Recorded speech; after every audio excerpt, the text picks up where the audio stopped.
के साथ में काशी भ्रमण करने के लिए चली।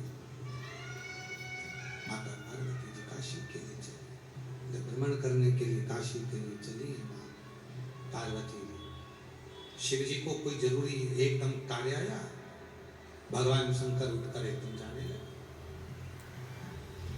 शिव उठे जाने लगे।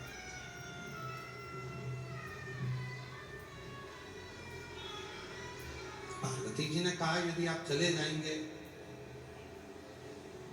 आप अगर चले जाओगे तो मेरा मन अकेले नहीं लगेगा, आप कुछ कृपा करिए, मुझे अकेला ना छोड़िए।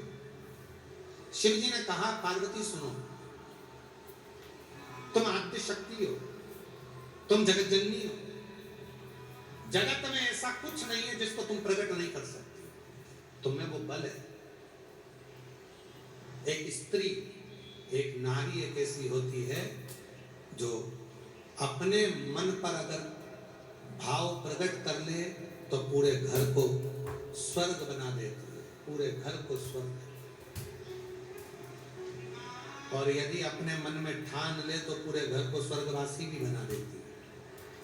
और अगर वो अपने मन को ठान ले कि हाँ मुझे घर को स्वर्ग बनाना है तो स्वर्ग बना देगी, और नहीं तो ठान ले कि मुझे घर को अच्छे से नहीं रखना है, अच्छे नहीं रखना है, तो स्वर्गवासी। एक स्त्री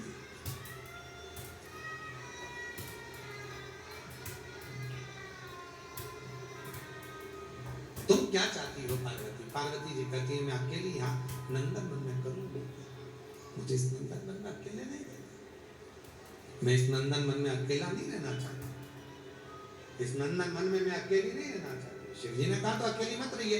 सामने अशोक का पेड़ था।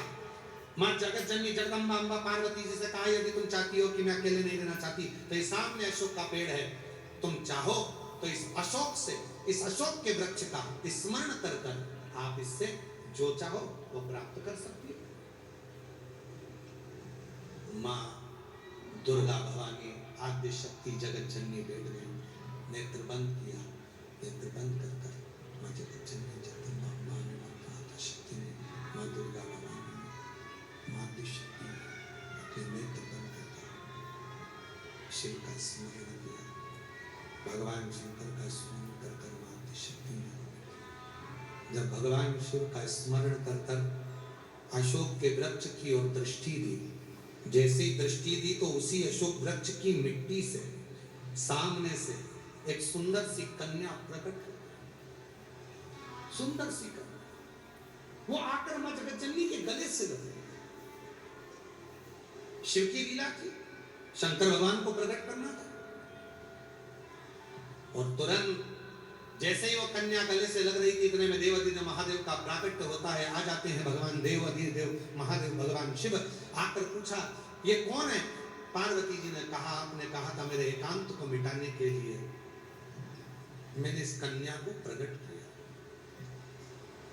शिव जी ने उसका नाम अशोक सुंदरी रख दिया। क्या नाम रखा? अशोक सुंदरी। उसका नाम अशोक सुंदरी रख दिया। पार्वती जी ने कहा ये कन्या जिसको मैंने प्रकट किया है इसको कोई वर नहीं देंगे आप?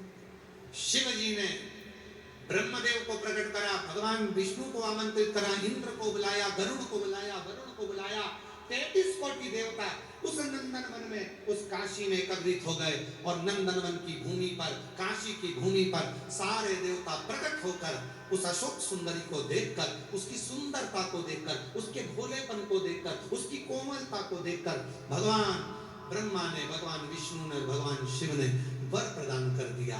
हे शंकर तुम्हारी ये पुत्री कहीं और नहीं तुम्हारे ही साथ रहेगी और हम वर देते हैं। सब देवताओं ने मिलकर वर दिया, जो शिव जी पे जल चढ़ेगा मां आद्य शक्ति जगत जननी के हाथ से निकलकर अशोक सुंदरी के पास पहुंचेगा। जैसे ही अशोक सुंदरी के पास वो जल पहुंचेगा, अशोक सुंदरी एक कन्या के भाव से अपने पिता से कहकर उसके दुखों को समाप्त करवा देगी। वो अशोक सुंदरी, वो अशोक सुंदरी।